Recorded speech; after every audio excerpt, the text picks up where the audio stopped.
Всем привет, мои дорогие, вы на канале Сладкий Мастер. Готовлю очень вкусный торт, который покорит вас с первого кусочка. Торт носит название «Любимый» благодаря непревзойденному сочетанию насыщенных коржей на желтках с белково-заварным кремом и ароматной клубникой. Торт очень часто готовлю для домашних, сезон клубники, иногда подряд без перерыва, до того он нравится моим дегустаторам. Готовьте со свежей клубникой, и он станет вашим любимчиком. Даю слово мастера. Продукты по данному рецепту самые простые и бюджетные. В качестве растительного масла я использую кокосовое рафинированное. Вы можете использовать подсолнечное масло, масло авокадо или любое другое масло с высокой точкой дымления. Для приготовления коржей в желтки всыпаю сахарную пудру и перемешиваю миксером, не включая его, чтобы сахарная пудра не разлетелась в стороны и не забила мотор миксера.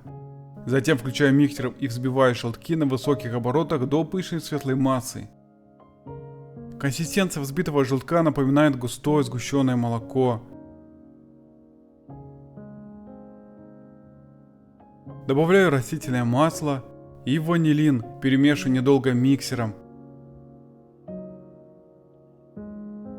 Просеиваю сразу всю муку, добавляю разрыхлитель, осторожно перемешиваю массу ручным венчиком сверху вниз до образования теста.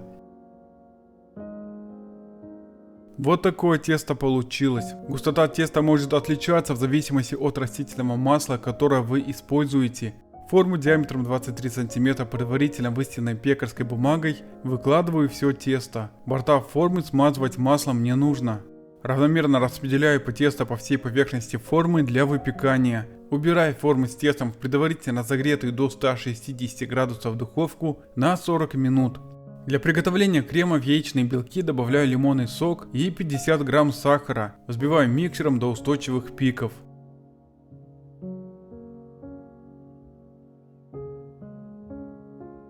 Вот такие стабильные белковые клювики должны получиться после взбивания. В сотейник с толстым дном всыпаю 550 грамм сахара, добавляю воду и включаю огонь. Перемешиваю сахар в воде, чтобы получился сироп. Если до закипания сахар полностью не растворился, это ничего страшного, главное не мешать сироп после закипания.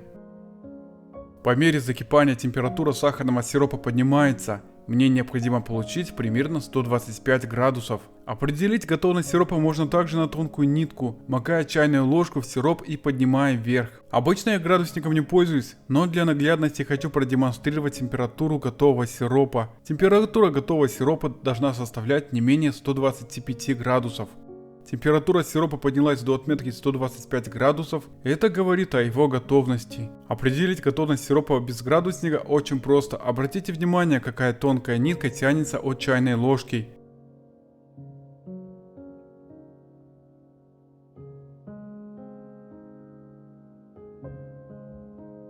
Сахарный сироп для заваривания белка оставляю на полминуты при комнатной температуре.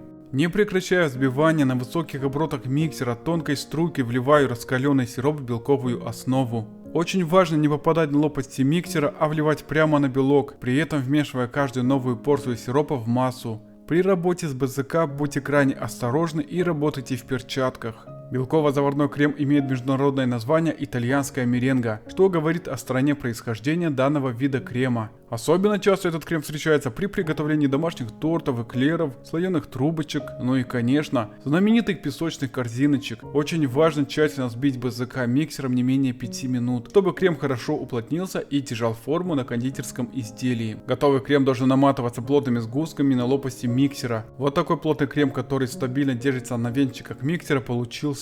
Убираю крем в холодильник до полного охлаждения. Остывший бисквит разделяю ножом на две части. На поверхность для сборки торта наношу немного крема. Укладываю верхний корж от бисквита срезом вверх. Пропитываю клубничным сиропом поверхность коржа. Вместо сиропа можно пропитать клубничным вареньем. С помощью силиконовой лопатки накладываю крем на поверхность коржа. Осторожно распределяю крем по всей поверхности выпечки. Наносить БЗК на поверхность выпечки рекомендую плавными движениями, так как в отличие от сливочных кремов, он очень тягучий и может тянуть за собой поверхность, на которую наносится. Буду очень благодарен, если поставите лайк на это видео. Тогда я буду знать, что рубрика с тортами вам нравится, что еще больше будет меня стимулировать делиться рецептами приготовления тортов на канале Сладкий Мастер. В целом на начинку внутрь торта ушло ровно половина крема. Оставшаяся половина пойдет на покрытие торта.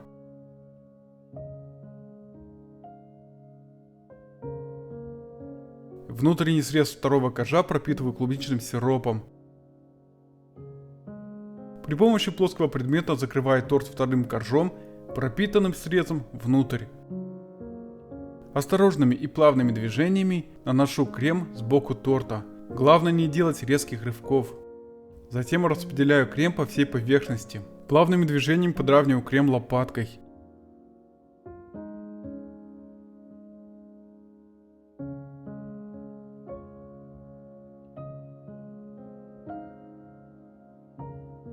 При помощи плоского шпателя снизу вверх заправляю белково-заварной крем внутрь торта. Если вы хотите оставить оформление схожее с десертом Анна Павлова, тогда можете остановиться и оставить вот такие широкие узоры. Я же хочу сделать цилиндрическую форму в виде классического оформления, поэтому продолжаю заправлять крем внутрь торта.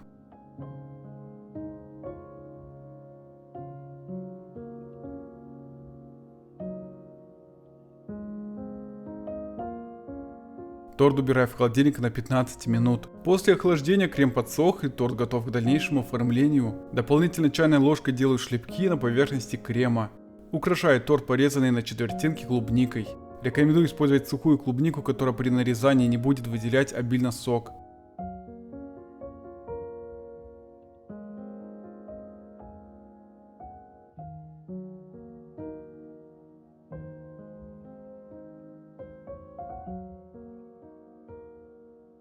Дополнительно обсыпаю торт рубленными фисташками.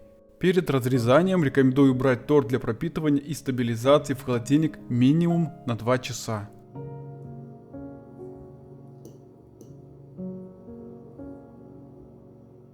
Но я же, как обычно, не выдержал и разрезал любимый торт сразу после оформления. Друзья, это настолько вкусно, что очень сложно передать словами, надо только приготовить и наслаждаться этим изысканным вкусом. Нежные коржи в клубничном сиропе, восхитительный белково-заварной крем, свежая клубника и фисташки делают из этого десерта настоящий шедевр. Обязательно готовьте, когда есть клубника. Уверяю, ваши домашние будут просить его еще готовить при каждом удобном случае при наличии клубники.